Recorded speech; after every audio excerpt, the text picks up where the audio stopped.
எல்லாருக்கும் வணக்கங்க. சென்னை லயோலா காலேஜில் ஒரு மெகா ஜாப் ஆஃபர் ஒன்று அனௌன்ஸ் பண்ணுறாங்க. அதில் 500+ கம்பெனிஸ் வராங்க. ஆனால் அதுக்கு அப்ளை பண்ண வந்த கூட்டம் அத்தனை இளைஞர்கள்ங்க, ஒரு லட்சக்கணக்கில் வந்திருக்கிறாங்க. பார்க்கும்போதே மனசுக்கு பயமாக இருக்குது. ஐயோ, இவ்வளோ பேர்த்துக்கு இன்றைக்கி இங்கே வேலை இல்லாமல் இருக்கா? ஏன்னா எல்லாருமே படிச்சிடுறோங்க. படிச்சுட்டு வேலை இல்லாமல் இருக்கும்போது நம்ம குடும்பத்துக்கு அது ஒரு மிகப்பெரிய ஒரு பாரமாக இருக்கும். இன்றைக்கி வேலையில் போனவங்களுக்கு கூட அந்த வேலை நிரந்தரம் இல்லை அப்படிங்கிற ஒரு பயத்தில் இருக்காங்க. ஐடி ஃபீல்டில் இருக்கிறவங்களுக்கு அது தெரியும். ஏஐ வந்ததுனால நிறையா பேர்த்துக்கு ஜாப் போகிறதுக்கான ஒரு போயிடும் அப்படிங்கிற ஒரு பயத்தில் இருக்காங்க. ஏன்னா நம்ம எல்லாருமே ஒரு கமிட்மெண்ட்குள்ளே இருக்கிறோம். பணம் அப்படிங்கிறது நீடு. வேலைக்கு போகணும், நம்மளுக்கு அந்த மாதம் அந்த பணம் வரணும் அப்படிங்கிற ஒரு நீடில் நம்ம எல்லாருமே ஒரு கமிட்மெண்ட்குள்ளே இருக்கும்போது திடீர்னு இதெல்லாம் வேலை போகுது, இல்லை வேலையே கிடைக்காம போயிருது அப்படிங்கும்போது படிச்சுட்டு இருக்கக்கூடிய இளைஞர்களுடைய மனநிலை எப்படி இருக்கும் அப்படின்னு நினச்சி பாருங்க.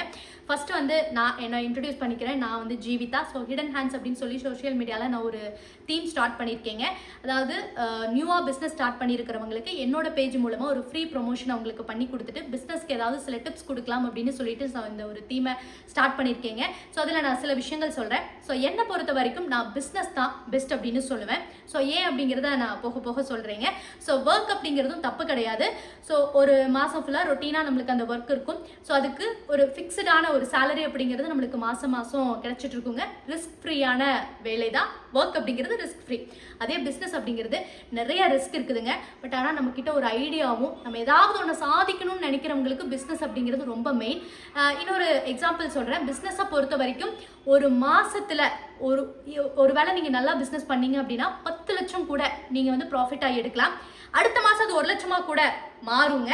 பட் அந்த டைமிங் எப்படி இன்னைக்கு நம்மளுக்கு ஒரு டிமாண்ட் இருக்குது, ஸோ அதை பொறுத்து மாறும். ஸோ அந்த மாதிரி ஃபினான்ஸ் வந்து ஹேண்டில் பண்ணுறது, ஸோ நியூவாக நம்மளுடைய ஐடியாஸை வந்து அங்கே இம்ப்ளிமெண்ட் பண்ணிகிட்டே போகலாங்க. நீங்கள் வந்து உங்களோட லைஃப்பில் வந்து ஃபுல்லாக நான் வந்து ஏதாவது ஒன்று அச்சீவ் பண்ணும் அப்படின்னு நினைக்கிறவங்களுக்கு பிஸ்னஸ் அப்படிங்கிறது பெஸ்ட்டு. பிஸ்னஸை பொறுத்த வரைக்கும் இங்கே வந்து ஒரு ஃபெயிலியர் பிஸ்னஸ்னு எதுவுமே கிடையாதுங்க. ஒரு 1,00,000 பேர் ஒரு பிஸ்னஸில் இருக்காங்க. நீங்கள் 1,01 போனீங்கனாலும் ஸோ நீங்கள் அதை எப்படி பண்ணுறீங்க, அதை எப்படி எடுத்துகிட்டு போகிறீங்கிறத பொறுத்து தான் உங்களோட பிஸ்னஸ் சக்ஸஸ் இருக்குங்க. பிஸ்னஸை பொறுத்த வரைக்கும் மெயின் நமக்கு தேவை நம்மளோட கன்சிஸ்டன்சி, நம்மளோட டைம் அப்படிங்கிறது அங்கே நம்ம நிறைய கொடுக்கணுங்க. ஸோ எவ்வளோ தூரம் நம்ம ஒர்க் பண்ணுறோமோ அந்த அளவுக்கு பொறுமை அப்படிங்கிறதும் தேவை. நீங்கள் இன்னைக்கு இன்வெஸ்ட் பண்ணுறீங்க, அடுத்த மாதத்துலேயே பிஸ்னஸில் வந்து லட்சக்கணக்கில் எடுத்துடலாம் அப்படிங்கிற ஒரு எண்ணத்தில் வர்றவங்களுக்கு மட்டும்தான் பிஸ்னஸை பொறுத்த வரைக்கும் ஃபெயிலியர் ஆகுங்க.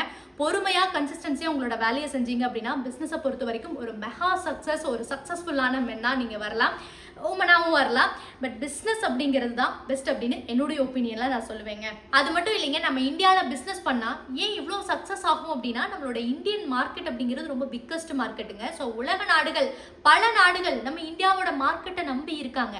ஸோ அந்த அளவுக்கு நம்மளோட இந்திய மக்கள் தொகை அப்படிங்கிறது அதிகம், இங்கே மார்க்கெட் அப்படிங்கிறது ரொம்ப பெருசுங்க.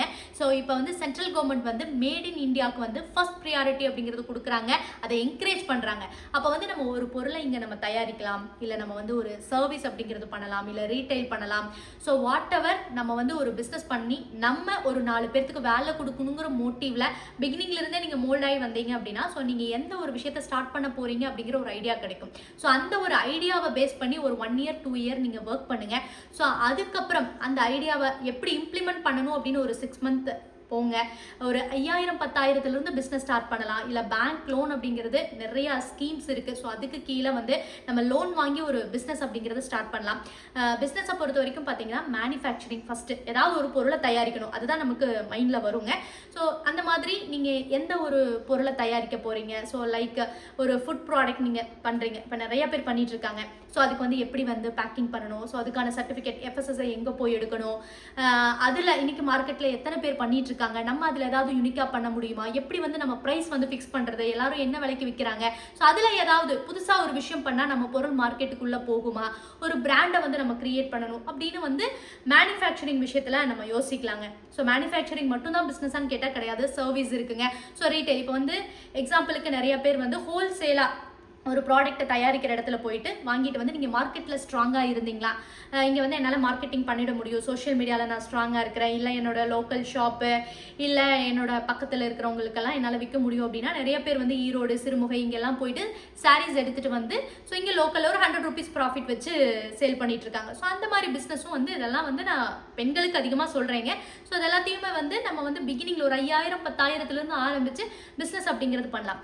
சர்வீஸ் பார்த்தீங்கன்னா நிறைய பேர் பியூட்டி பார்லர் வச்சுருப்பாங்க, டைலரிங் பண்ணுவாங்க, டியூஷன் சொல்லித்தரது, டிஜிட்டல் மார்க்கெட்டிங், ஃபோட்டோகிராஃபி அப்படின்னு நம்ம ஒரு சர்வீஸ் பேஸ்லையும் அதுவும் வந்து நம்ம ஒரு பிஸ்னஸ் தாங்க. ஸோ இந்த மாதிரி பிஸ்னஸ் நிறையா டைப்பில் இருக்குது. ஸோ இங்கே வந்து நீ இவ்வளோ படிச்சுட்டு ஏன் போய் இந்த வேலை செஞ்சுட்ருக்க அப்படின்னு கண்டிப்பாக நம்மளை பார்த்து நிறைய பேர் கேட்பாங்க. ஸோ அதுக்காக வந்து நம்ம கவலைப்படுறதோ வருத்தப்படுறதோ கண்டிப்பாக வச்சுக்கக்கூடாது. அவங்கள பார்த்து திருப்பி நீங்கள் கேளுங்க. வேலை பார்க்கறது எந்த வேலையாக இருந்தாலும் இங்கே தப்பு கிடையாது, வேலை செய்யாமல் இருக்கிறது தான் தப்பு அப்படின்னு சொல்லுங்கள். ஸோ எந்த வேலையாக இருந்தாலும் தைரியமாக செய்யுங்க. ஸோ இந்தியன் மார்க்கெட் ரொம்ப பெருசாக இருக்குது. ஐயோ இவன் தான் இந்த கம்பெனி தான் நமக்கு வேலை கொடுக்கணும், அந்த கம்பெனி தான் வேலை கொடுக்கணும் தேடி தேடி போகாமல் ஸோ நம்ம 4 பேர்த்துக்கு வேலை கொடுக்கணும் அப்படிங்கிற மோட்டிவில் ஸோ நீங்கள் ஒரு விஷயத்த ஸ்டார்ட் பண்ணுங்கள்.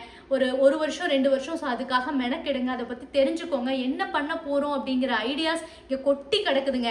ஸோ அதை தேடி கண்டுபிடிங்க. இன்னைக்கு ஏஐ வந்துருச்சு. ஸோ அது மூலமாக நிறையா நம்ம வீட்டில் இருந்தே லேர்ன் பண்ணிக்கலாம். ஸோ அது மூலம் லேர்ன் பண்ணிவிட்டு ஸோ வேலை இல்லை நான் என்ன பண்ணுவேன், ஃபேமிலி எப்படி பார்த்துப்பேன் அப்படின்னு கவலைப்படாமல் ஓனா நீங்கள் க்ரியேட் பண்ணுறதுக்கான வேலையை இன்னைக்கு ஸ்டார்ட் பண்ணுங்கள். இணைவோம், உயர்வோம். தேங்க்யூ.